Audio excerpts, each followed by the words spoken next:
Welcome to a quick video guide on effective planning for success and progress. Whilst viewing this video guide, you can pause or rewind at any point should you wish. During this video, we are going to share with you a series of techniques to help you plan effective lessons. We will show you how you can apply a few simple skills that will help you facilitate effective learning and progress your students towards success. Never underestimate the impact of not effectively planning for a lesson.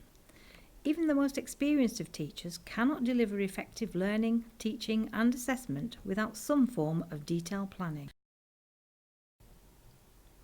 The key to good planning is not to make things too complicated. Your scheme of work should be a living, breathing document that adjusts according to the extent of the learner's progress. Let's take a look at the college standard scheme of work in more detail.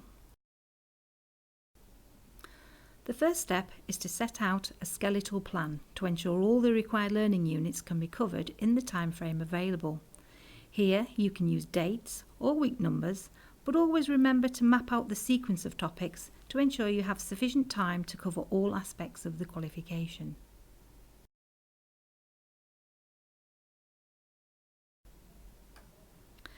Devising the session objectives is the cornerstone of your planning.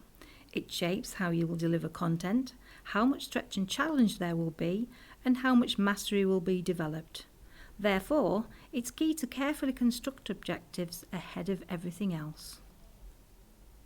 There are some key elements to effective objective setting, and remembering to apply them will help you plan excellent learning, teaching, and assessment. Let's break this down into a 4-stage process.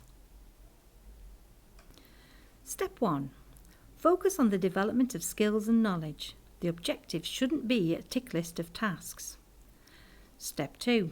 Build in stretch and challenge, as well as opportunities that allow students to develop skill mastery through the use of carefully chosen verbs. For example, locate, classify, compose, and analyse. Step 3.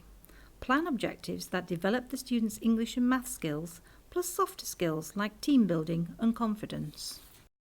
And finally, step 4. Don't plan too much or too little.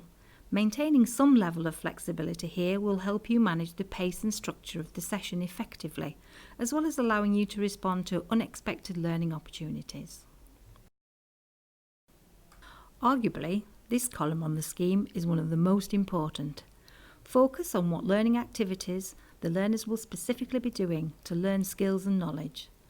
Planning regular formal and informal feedback is required at all stages of a lesson.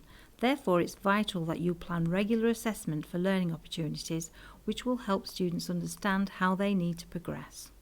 And don't be afraid to vary the ways you do this to keep learning fun.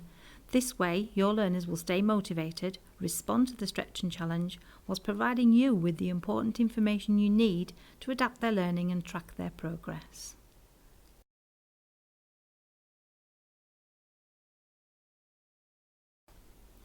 Linking English and Maths skill development is an essential part of the lesson planning process.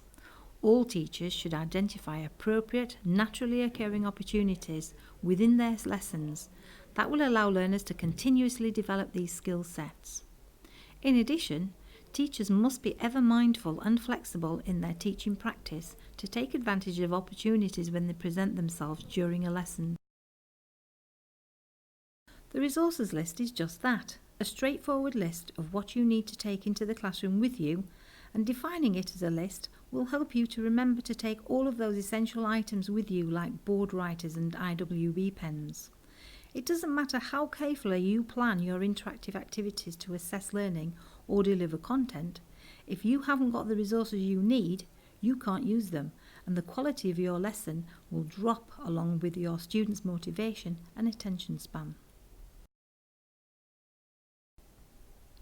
The self-directed study column is an opportunity for teachers to plan in effective activities that continue the students' learning outside the classroom. These activities should be short, easy to access, and relevant to the students' learning needs. Research has shown that out-of-class activities are most effective when used to recap or consolidate the learning. As mentioned earlier, your scheme of work should be living and breathing, and it's good practice to annotate the scheme where appropriate. Annotation can assist in the planning of future tasks, student activities, or serve as a reminder for future changes. Thank you for viewing this quick video guide on how to plan effective teaching and learning.